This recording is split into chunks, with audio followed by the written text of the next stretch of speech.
Olá, cursistas! Nós iniciaremos agora mais uma videoaula da área de linguagens, códigos e suas tecnologias. Antes de iniciar propriamente o nosso conteúdo, eu quero parabenizar a todos os alunos do primeiro semestre que realizaram as atividades substitutivas. Então, é muito importante esse empenho, esse esforço de vocês. Nós já estamos na reta final desse semestre letivo, né? E toda vez que vocês se empenham, que vocês fazem as atividades, que vocês entram lá na plataforma e respondem as atividades avaliativas, fazem as provas, assistem essas videoaulas, vocês estão subindo um degrauzinho para chegar ao topo, para obter êxito, para obter a aprovação de vocês e poderem alçar voos maiores, né?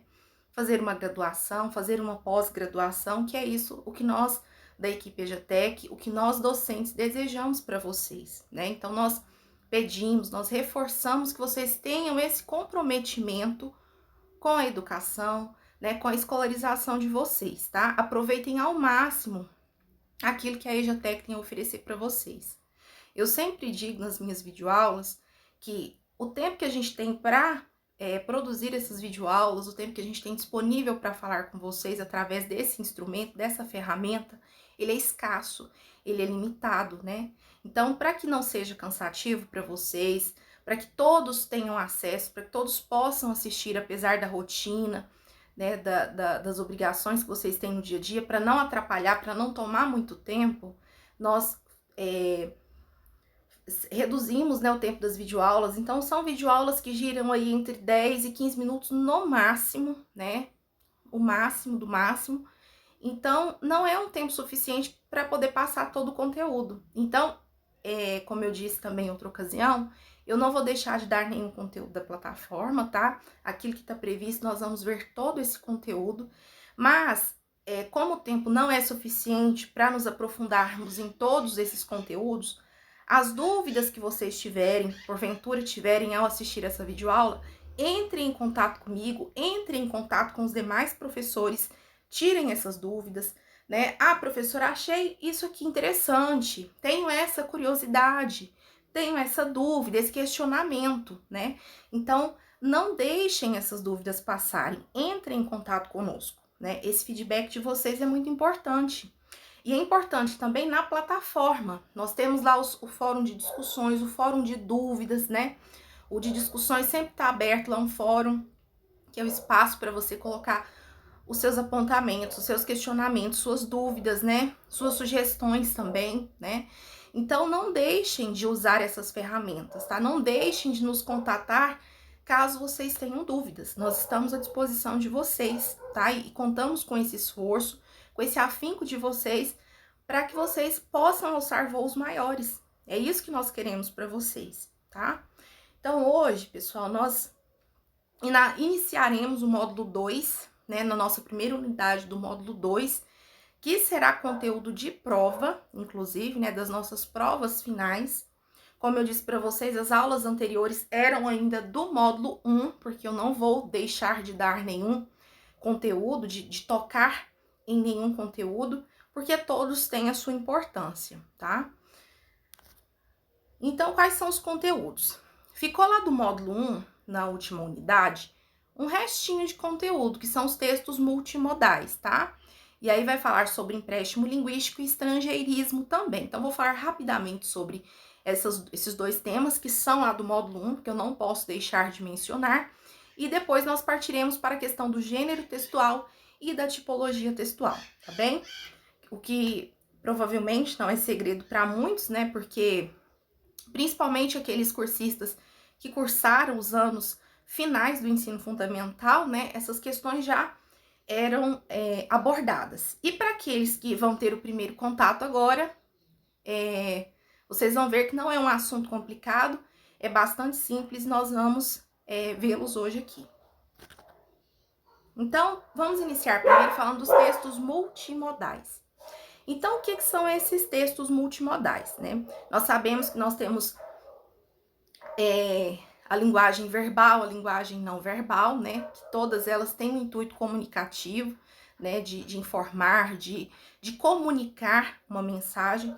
Então, esses textos multimodais são aqueles textos que agrupam, né, que juntam todas essas características. Eles têm elementos visuais e eles têm elementos de ordem verbal também, né? Tudo isso para aguçar o leitor, para trazer novas percepções, né? Para trazer novas ideias ao leitor. Lá na apostila de vocês tem um texto em forma de interrogação, que é bem interessante. Nesse exemplo, é um texto multimodal, tá?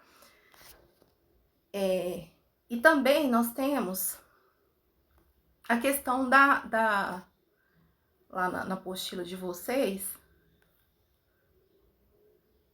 a questão dos estrangeirismos e dos empréstimos linguísticos, né? Que a apostila traz. Então, o que são esses empréstimos linguísticos? São palavras, são expressões, são vocábulos que advêm de outras línguas, de outros idiomas, como o francês, o inglês, por exemplo, né? Nós temos muitos estrangeirismos aí vindos da língua inglesa, como a palavra shopping, por exemplo, né? Uma palavra de vertente inglesa, e nós utilizamos essa palavra na grafia, nem na pronúncia, tal qual ela vem dessa língua, né? Então nós não aportuguesamos essa palavra. Então ela é tida como um estrangeirismo, né? E os empréstimos linguísticos, por sua vez, são aquelas palavras que também têm origem em outros idiomas, em outras línguas, mas nós as aportuguesamos, né? Como é o caso da palavra futebol, que vem de futebol em inglês, e várias outras, né? Que nós aportuguesamos, que nós colocamos o nosso jeito, né? E aí lá na apostila vai dizer que há uma grande divergência entre os linguistas em relação a isso. Alguns acreditam que é extremamente nocivo para uma língua, né, esses estrangeirismos, esses empréstimos, porque empobrece o vocabulário, enquanto outros vão dizer que não, que isso faz parte de uma apropriação cultural natural que acontece entre as culturas, entre as nações, entre as línguas, tá? Então, só para fechar, esse módulo, o módulo 1, né, a nossa última unidade, falando sobre os textos multimodais, brevemente, e sobre esses estrangeirismos e empréstimos linguísticos, tá bem?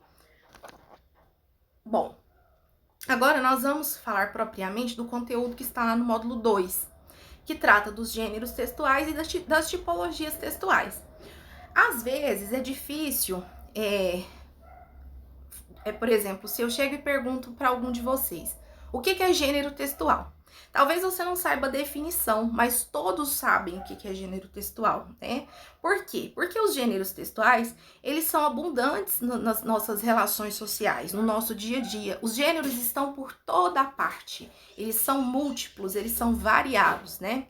Então, quando você compra um remédio, a bula que vem nele lá é um gênero textual. Aquela receita de bolo que você faz é um gênero textual, né?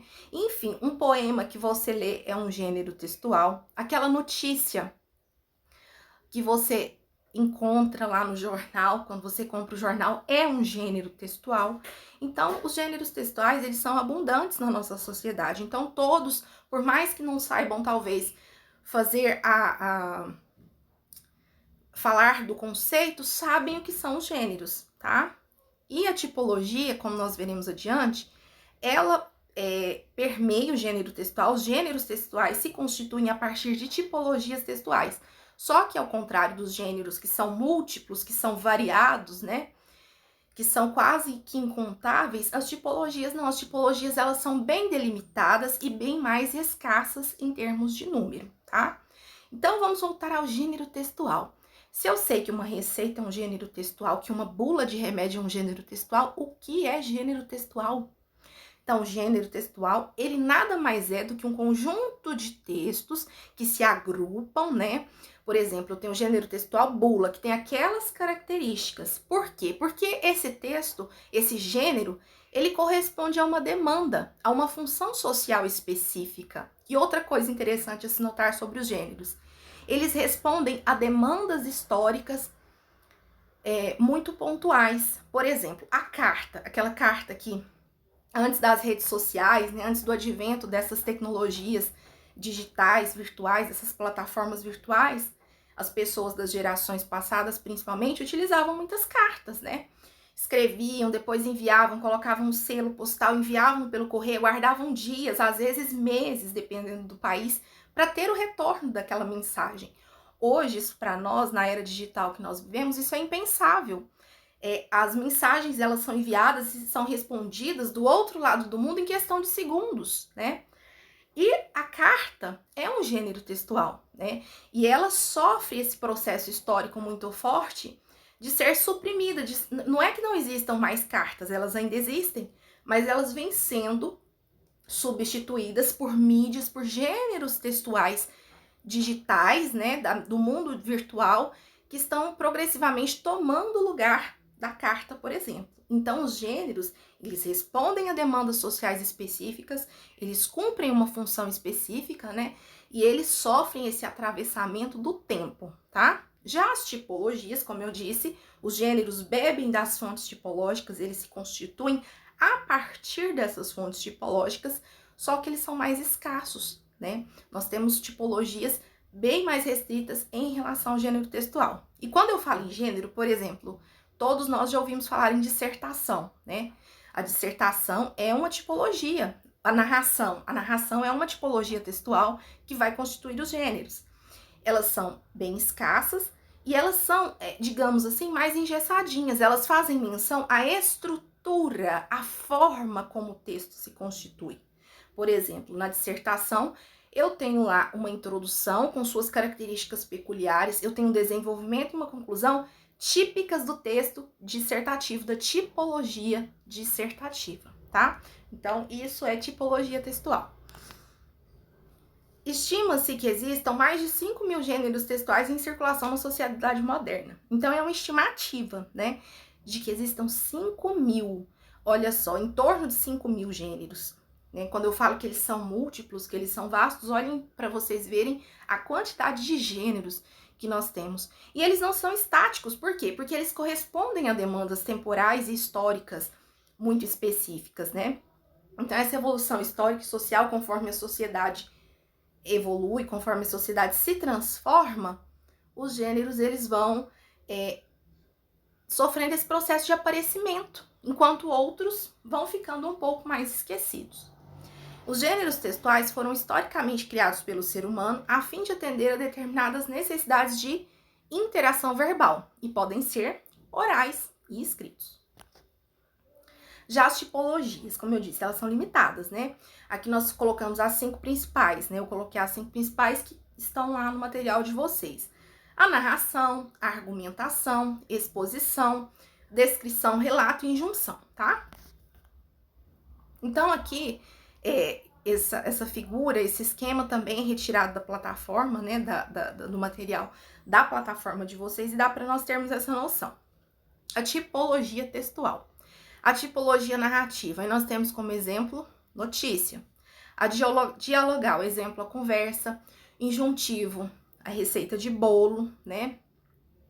O expositivo, aí o exemplo, expositivo dissertativo, o exemplo, a aula, né? O explicativo, o exemplo, o dicionário. O argumentativo, o exemplo, argumentativo dissertativo, o exemplo, o artigo de opinião, né, que é muito cobrado, inclusive, no Enem e vestibulares, né, essa questão da narração, dissertação, da argumentação, né. Então, aqui nós temos um pequeno esqueminha mostrando como é que se configuram, né, e exemplos de gêneros que bebem dessas tipologias, tá? Para terminar a nossa aula, como de costume, eu sempre gosto de deixar uma frase para reflexão de vocês, que é uma frase do Walt Disney. Se podemos sonhar, também podemos tornar nossos sonhos realidade, tá? Muito obrigada pela atenção. Como sempre é um prazer, né? Poder falar com vocês, poder conversar com vocês a respeito desses assuntos. E estou à disposição para sanar quaisquer dúvidas, tá? Um abraço a todos e até a nossa próxima videoaula.